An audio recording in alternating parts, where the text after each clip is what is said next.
Good evening, everyone. Welcome to EduTALk.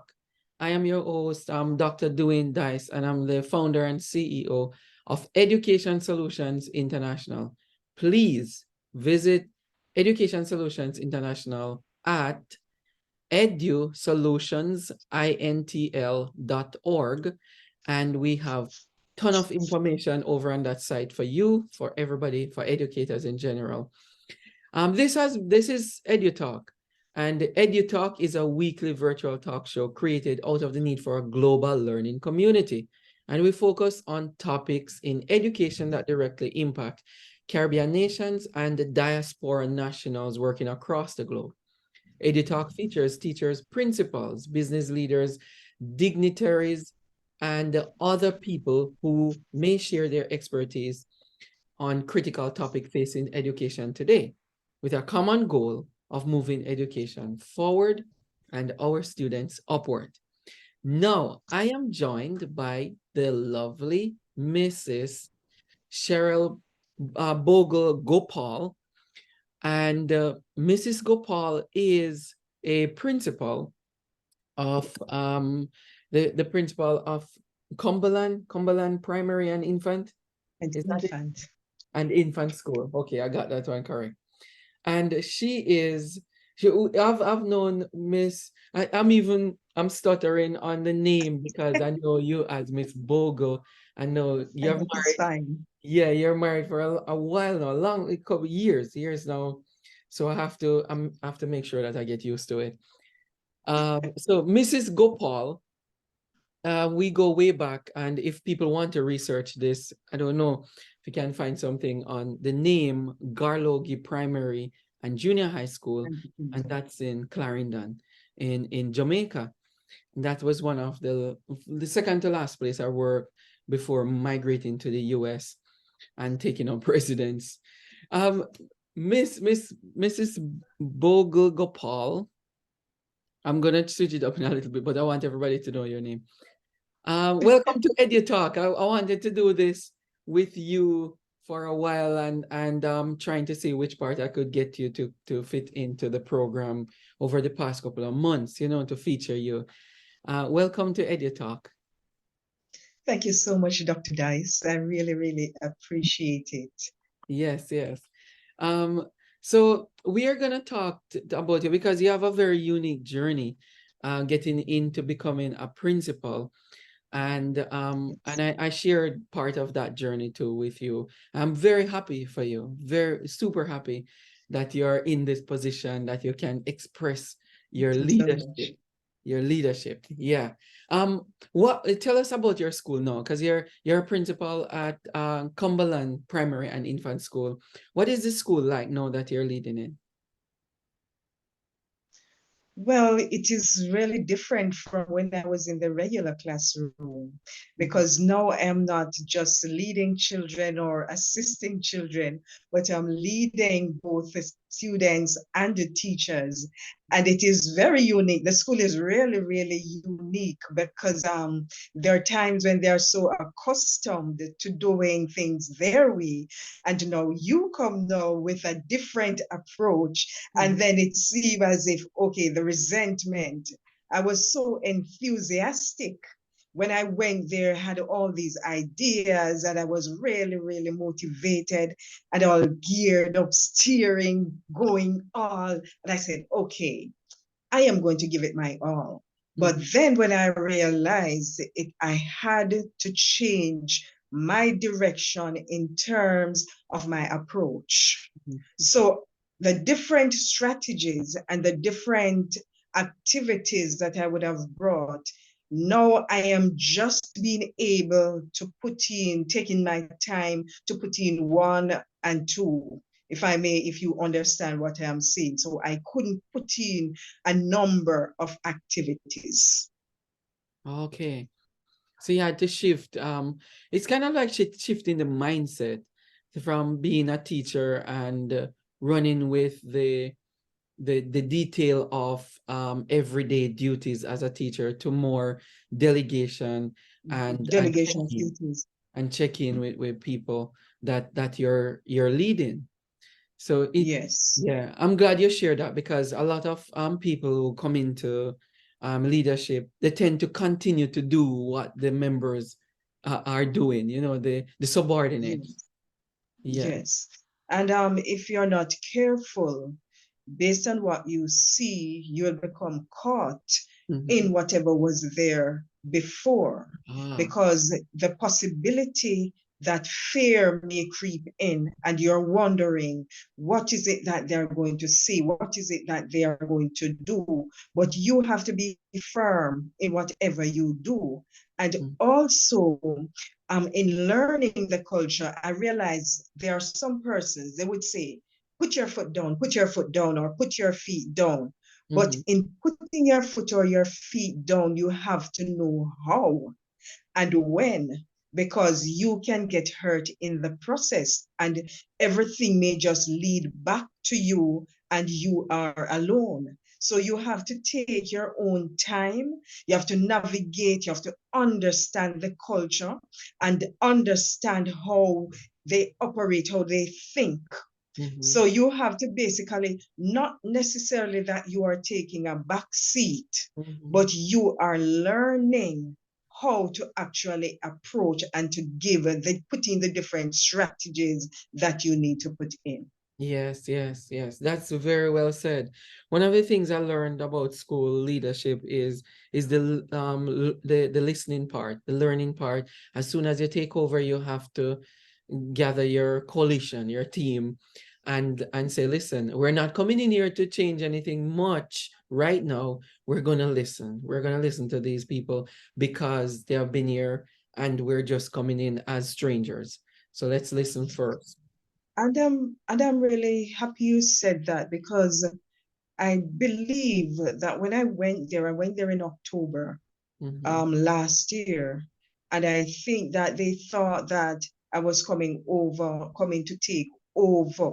It's like with Pinky and the Brain, and they just would stay aside. But I let them understand. I said, "Look here, you would have been here for a period of time, and you would have known more things than I do at this institution.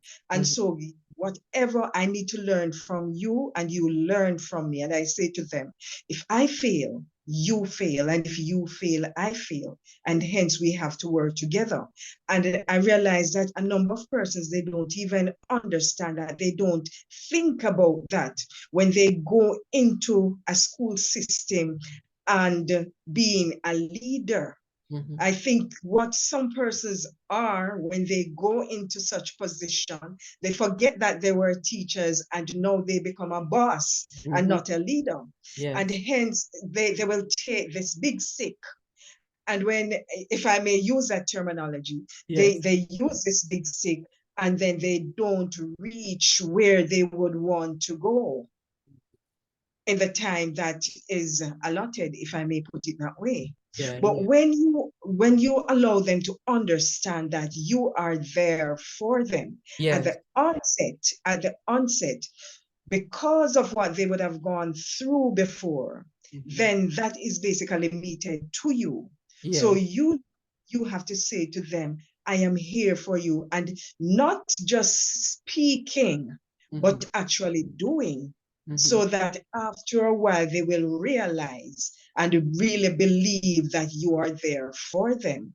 I Mhm. can recall when school reopened the other day, Yeah. and I said, what is it that I can do for my teachers in order for them to be motivated to wanting to teach? Because I recognized that a number of them, they were so demotivated when they go to class. It's like no teaching is taking place. Yeah. And hence I bought a number of roses, Mhm. and I had this little snapshot thing Mhm. and a board that said, "Welcome back to school." And it was welcoming not only the educators, but also the students and the parents. Mhm. Because if the parents aren't there, then we will not have a school. So we have to Right. allow them, let them know that you are appreciated, you're loved, you're cared for. And in doing these little things, after a while, and they see that you really care about them,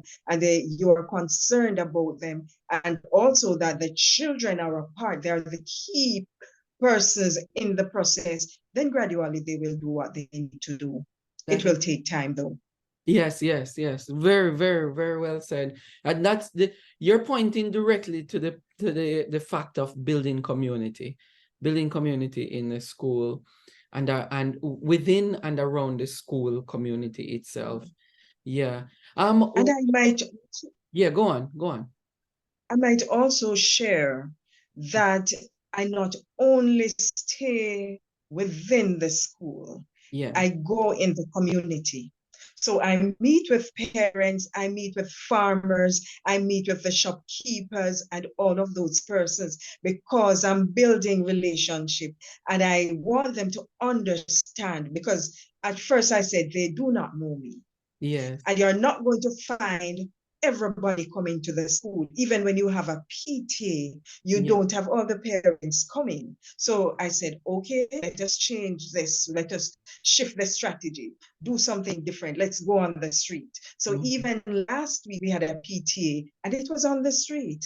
It Yeah. was basically new to them, but Mhm. we had parents coming out. We had parents sharing their views and also giving suggestions as to what we can do at the school to improve Very the good. school so that Yeah. we can have growth. Yes, yes. Very, very good. That's very good. That school improvement plan at its best right there, involving stakeholders. What Yes. exactly got you? Because even before I came to Garlogia and so on, you were a trendsetter there, and then I left, and you've become a massive trendsetter in with leadership among students and fellow staff at the time and faculty. What do you think you brought over from that school and other schools that you worked into, you brought over to your leadership? What contributed to you becoming this inclusive leader? Can I tell you that I had no idea, I had no thought, no thinking of becoming a principal, because it's something that I've always avoided. Because persons would say to me that I believe that if you have a school, you will do exceptionally well. And I said, I do not want that position, because I don't think that I will become effective. Yeah. And so, can I share a little how I got to this school though? Yes. Yes. Because I really, during COVID, would go the extra mile for my students. And so I would be in different communities, and Mhm. because the students weren't coming online. And so, what is it? I said to myself, what is it that I can do to really help the students so that they can move from one level to the next, and that the learning loss would not be so significant? And so I spoke to the parents, and I had them, I said, okay, I'll be coming in the community. And I went into the community, had the students, had the parents there. And I would also have workshops for my parents. So when they come to the workshop at the school, they would know what it is to do what they need to do in order to help with their children when they go home. Yes. And having all of that, where you have the relationship, the rapport, and the building of community, and the building of capacity, I believe that all of those I took to this institution that I am now. I know that it will be gradual, because I mean, I'm dealing with a different set of individuals, persons who may have never seen some of these things that I am doing now. But Mm. I'm sure that with all of the wealth of knowledge that I've taken, that I had at Garlogi Primary and Infant, it will be beneficial at this institution. Yeah, that's really key. You're not alone in this, when people realize that during COVID and after that, people really need community. We need to go back to what we used to do. We used to check in on people, on students. We used to check up on our fellow faculty member or colleagues. We used to Yes. walk the community. We used to know our parents and so on and so forth. But those things, we took them for granted over the past number of years.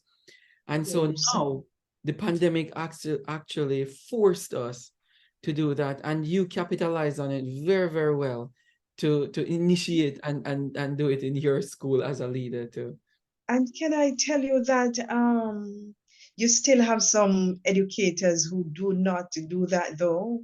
So Mm-hmm. you definitely have to have that kind of love within Yeah, you to yeah, say you're going to go the extra mile, yes, whether you are rewarded or not. or not. Because there are times when persons are looking for external motivation, and you will not always get that motivation. So Yeah. you have to have that intrinsic motivation. So you are intrinsically inclined. Yes. And I believe that is what helped me over the years, because I've had so many fights. Mm-hmm. Persons would say, why are you doing this? You think that you're all that. Mm-hmm. And it's like they may feel as though you're outshining them, but Yeah. it's not a matter of outshining them. You're just trying to help your students to move from one level to the next, so Mm-hmm. that when they go into society, they can be the rounded students, rounded persons that they need to be. Yeah. And Yeah. when they're out there, it gives you a good feeling, Mm-hmm. because you would have said you would have helped them to Mm-hmm. reach to that level where they are. Yes, yes, very true. You know, you brought up a good point here because I want to segue into, so you're being a principal now and looking back, we tend to say I reach here now, which is a good thing. I am here. I'm in this position. Never thought I would have done it. I've gone through a whole lot. And looking back where you're coming from, I'm sure you had some emotional reflection on those times. And I wanted to share some of those because I've experienced them with you too when I was there.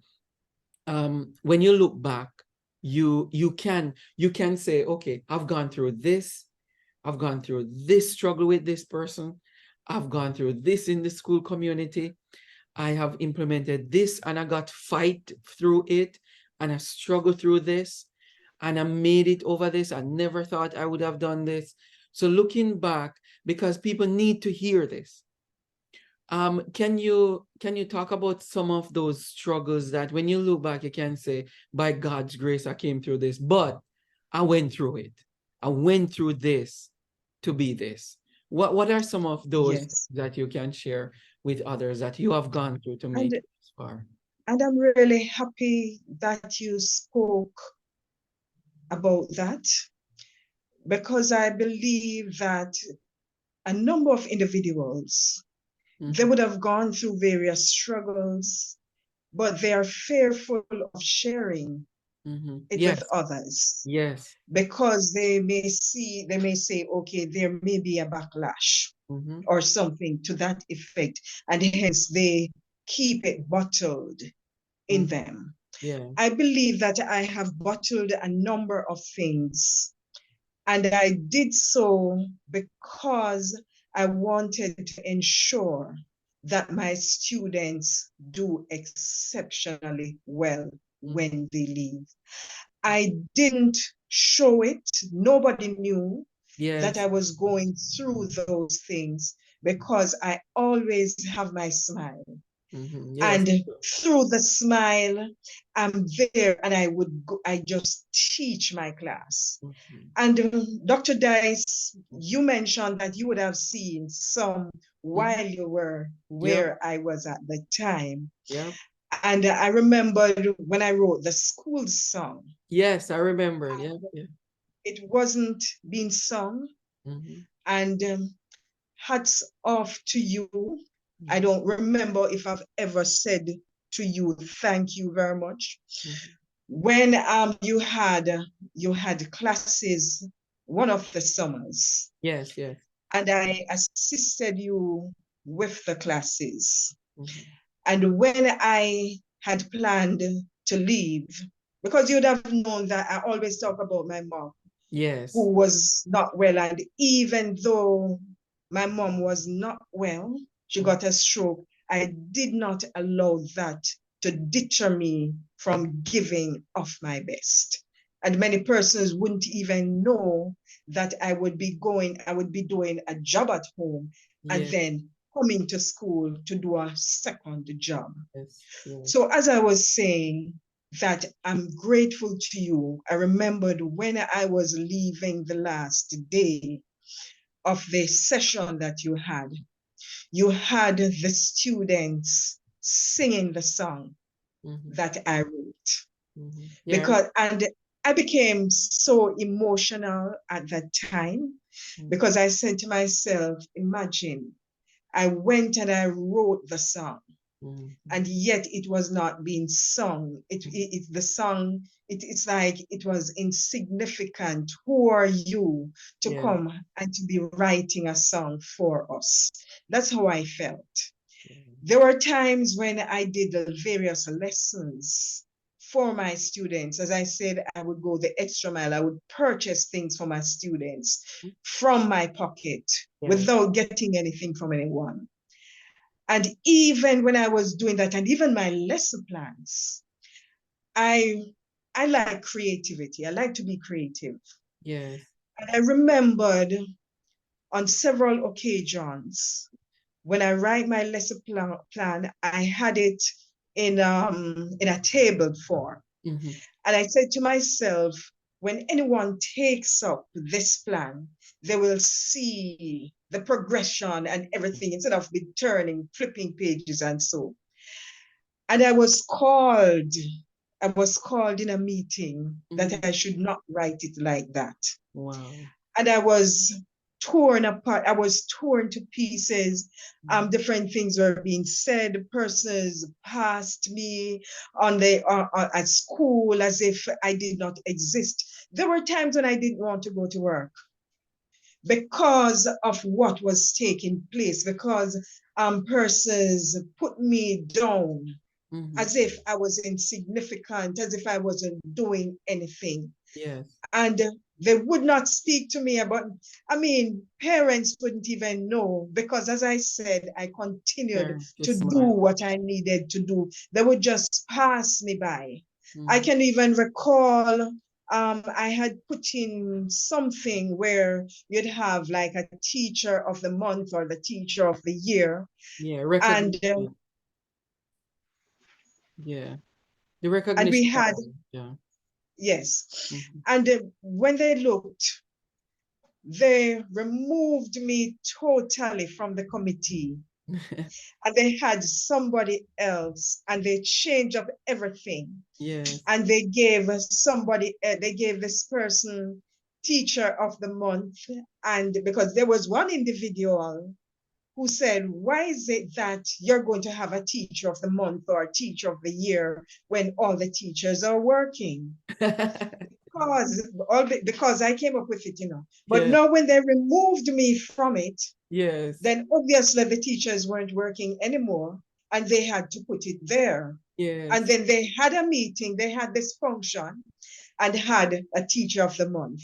Wow. And they tried to let me feel so low, if I might use that term. Yes, yeah.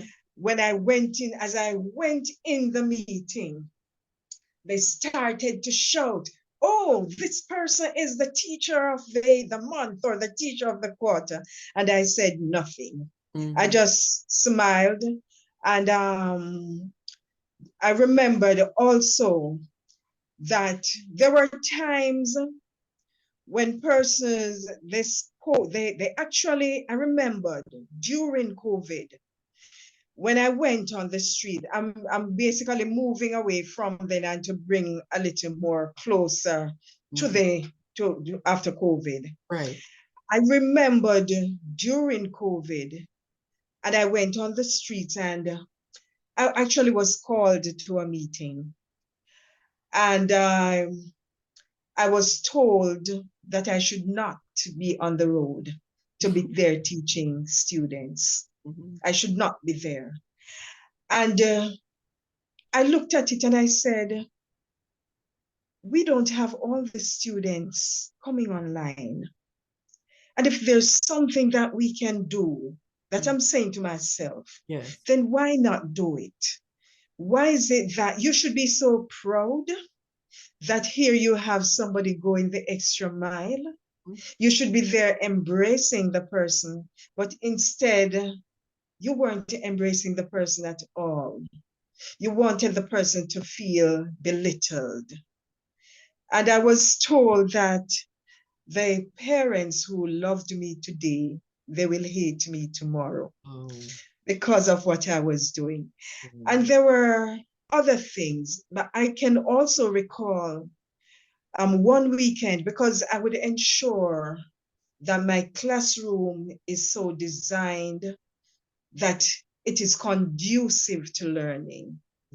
And I always say to my students, I do not want you to look at the classroom as being beautiful or pretty. These things that are in here are for you to pretty up your brain. So anytime, whenever anyone comes in here and they point at something on the wall or on the chart or on the chalkboard, you should be able to tell them what it is. It should not be there for decoration. Yeah, that's true. And can I tell you that, as I was speaking before, that one weekend when I went home, and then when I came back to work the Monday, a side of the wall was removed. Wow. The letters of the alphabet from A to K, they were removed and they were used to make a storeroom. Wow. Wow. And by this time, when I looked and I saw what had happened, and I learned of how it happened, I said, Lord, what is it? How is it that I'm going to approach this? How should I approach this? Because I'm not a loud person. Right. And whatever I'm doing, I do it with dignity and with pride. And as I said that I would go the extra mile, I would go into my pocket and I will purchase things. When the Lord allowed, I use the word allowed, a student to go into another student's bag to take out that student's lunch or break.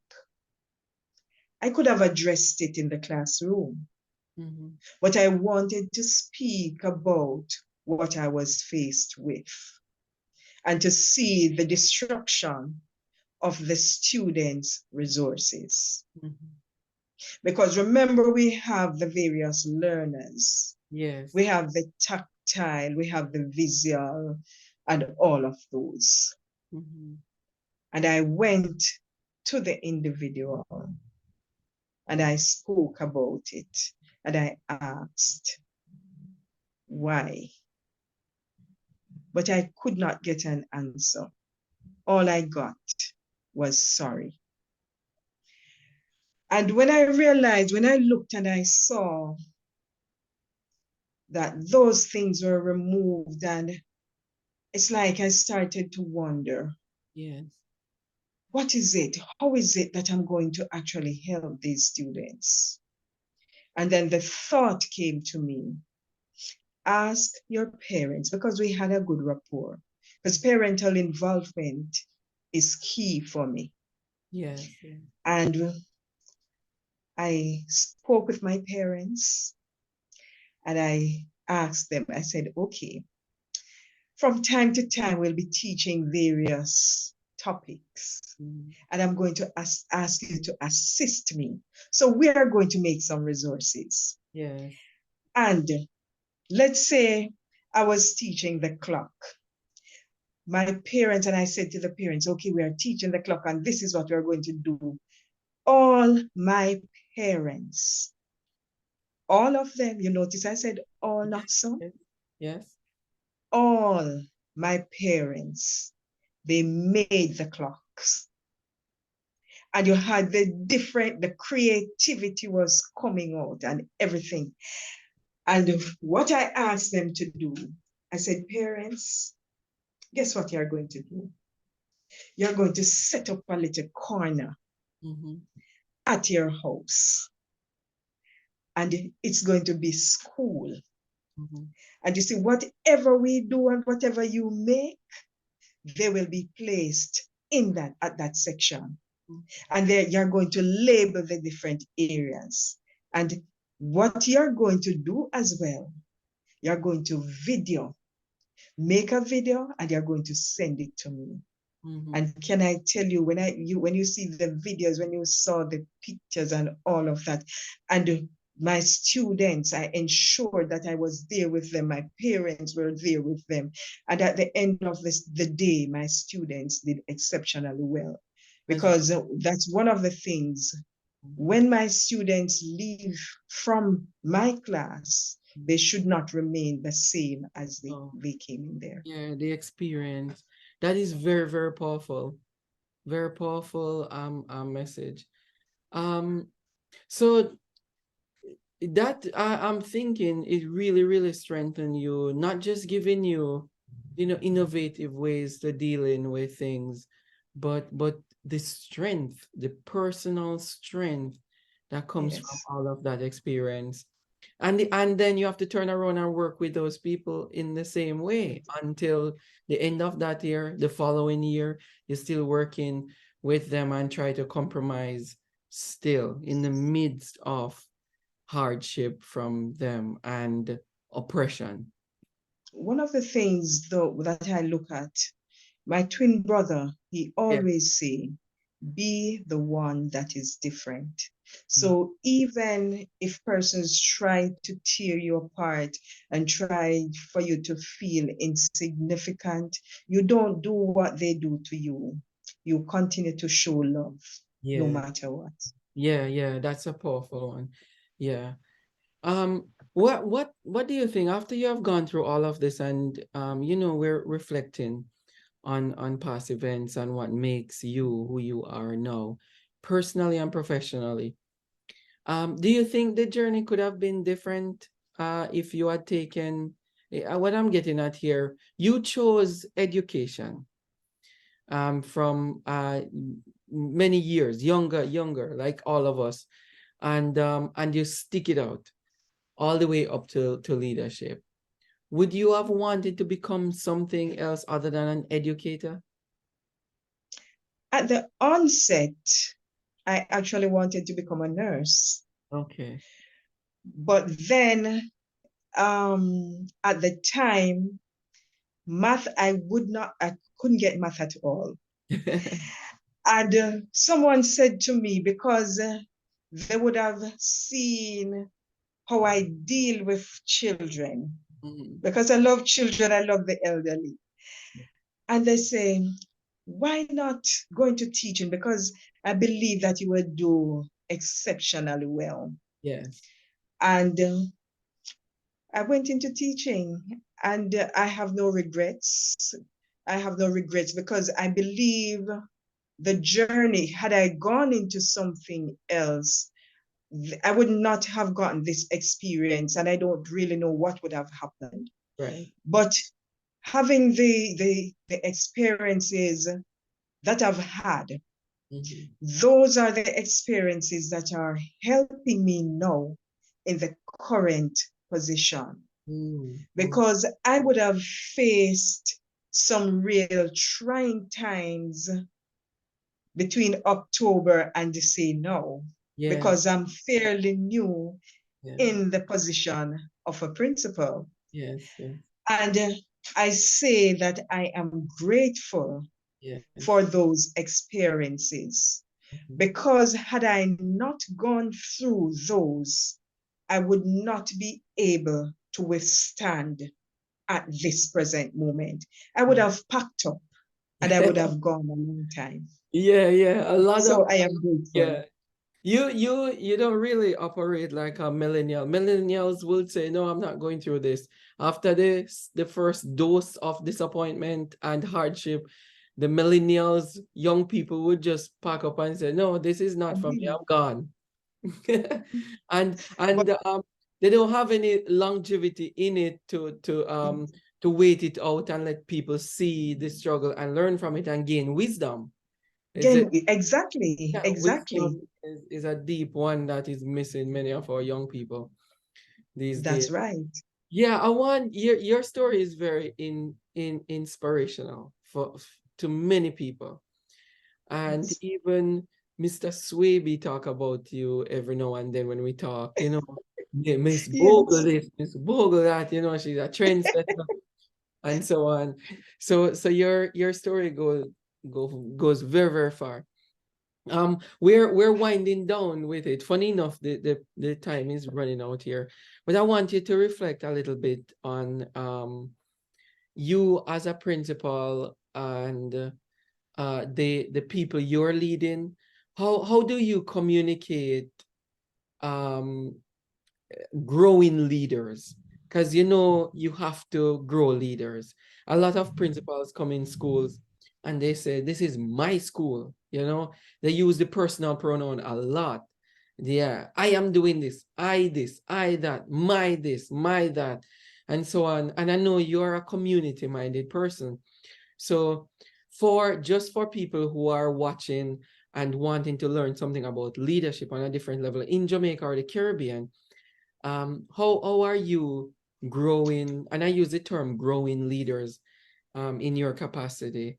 In other words, how are you transferring that skill, that leadership capacity to other people so that if you are sick one day, God forbid, you can call somebody and say, hey, Susie, Miss Brown, Mrs. this, so and so, Mr. so and so, can you take care of the school for me today?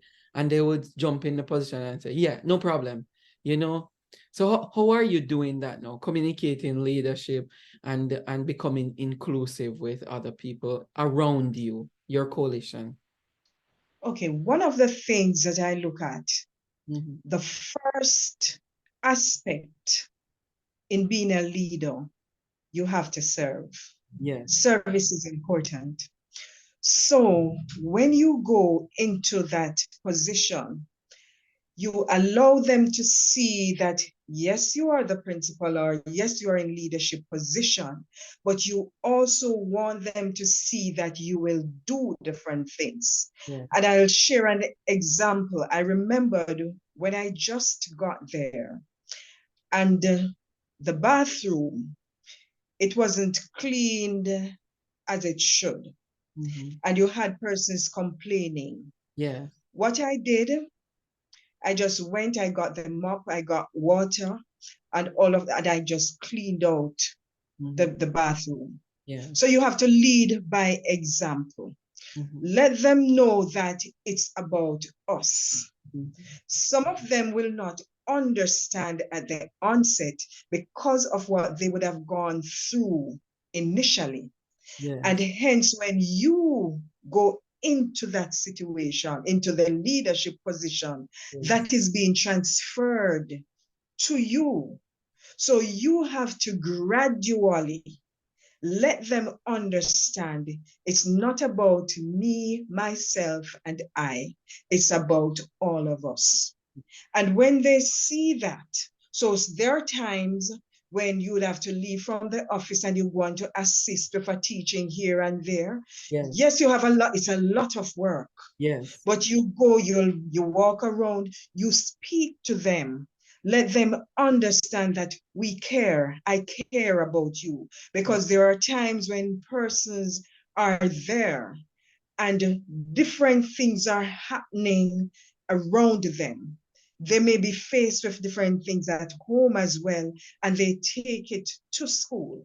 Mhm. And because of that, they can't even function effectively. But you are there now, and you show them that you are a source of strength for them, and you guide them, you give them strategies, you empower them. For example, even yesterday, last week I said to them, let me know, all of you who have a portfolio, if you have a e-portfolio, Yeah. because this is where we are going now.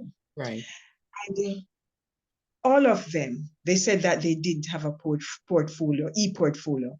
What I did immediately, I spoke to the guidance counselor who had training in that area.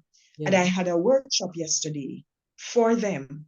So they can use these different things to say, okay, when I become a leader, I want to ensure that my educators are empowered. I do not want them to feel as though they don't want to come to work. They must always want to come to work. You show them, if they have their lesson plans and the lesson plans are not written as it should, you call them one side, you don't humiliate them. You go beside them and you say, okay, Dr. Dice, I realize that you have this here, but we can do it a different way. We don't go in the public and to humiliate them. So we continue to guide them along until after a while it becomes a part of them. And later on, who knows, when they should have come in this capacity, in this position or something, they will be the best leaders that they can be. That's good. That's very good. Very practical, very, very practical and down to earth. Do you have anybody, because we know we talk about people who, well, the struggles that you have gone through with people, but I'm sure there are people who were in your corner and have been in your corner, even up to today. What are some of the things that you learned from those people, the ones who have been in your corner? Perseverance, and they allow me to always think positive. And they say to me that this will not last. And in the process, there will always be growth. And I will always use my twin brother again, who would say, be the one that is different. Yes. Thank you so much. You know, your students are very, very happy very fortunate to have you. And I'm sure they're happy. Because if they know what I know, they would be screaming for joy and thanking God for you every single day. Thank you so much. Mrs. Cheryl Bogle-GoPaul, thank you so much. A principal at Cumberland Primary and Infant School. I wish you all the best for the school year. And we're going to touch base again later on in the year to see how things are going and you know, direction in terms of leadership for the 2023-2024 school year. Have a wonderful year, and thank you, sir. Yeah, and continue to do your best. I'm one of those people in your corner. Thank you. I know, and I appreciate it so much, Dr. Dice. God bless you. Thank you so much again for having me on your program. You could have chosen somebody else, but you saw it fit to allow me to be on the program. Thank you so much. Yes, you're welcome. Viewers, this has been EduTALK. Very, very privileged to have you on with us. Watch us again next week, every week, Tuesday at 8 p.m. Eastern Time for another episode of EduTALK. EduTALK is aired on Tuesdays at 8 p.m. Eastern Time. Visit us at edusolutionsintl.org for more information about this program and about anything else in education you can think of, from all the way from teaching to leadership. For forums, for conferences, visit us at edusolutionsintl.org. And if you want to get in touch with us, go on the website. We have our website. We have our email address on the website, edusolutionsintl.org. All right, we will see you. Have a great week, everybody. We'll see you next week again. Talk to you soon. Bye-bye.